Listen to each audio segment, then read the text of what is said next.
King Charles outlines conservative government's aims in first speech to Parliament. It was the first King's speech in over 7 decades, following the long reign of Charles's mother, Queen Elizabeth II. King Charles III opened Parliament on Tuesday, announcing the legislative priorities of the Conservative-controlled government.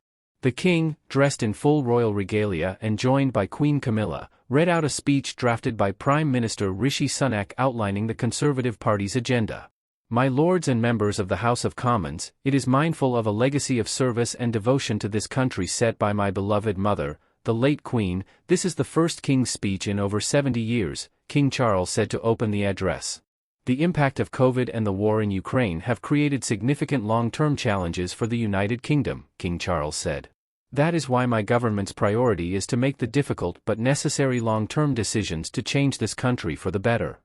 Because the monarch does not write his own speech for the opening of Parliament, it remains unclear with which of the Conservative Party's policies and legislative goals King Charles agrees or disagrees.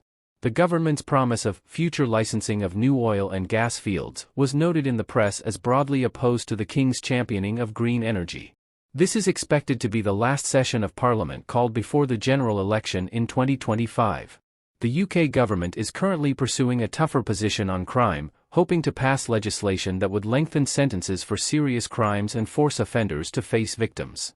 The law enforcement agenda also seeks to expand authorities' access to citizens' personal data, hold tech companies responsible for consumer security, and push for preventative anti-terror planning. One policy goal pushed by Sunak is a gradual move toward a total ban on smoking. The Prime Minister announced earlier this year the campaign to outlaw tobacco sales for anyone born after January 2009. King Charles also tipped his hat to the Royal Navy and Royal Air Force, championing the UK's continued involvement in Ukraine and Israel. My ministers will work closely with international partners to support Ukraine, strengthen NATO, and address the most pressing security challenges, the King said. This includes the consequences of the barbaric acts of terrorism against the people of Israel, facilitating humanitarian support into Gaza and supporting the cause of peace and stability in the Middle East.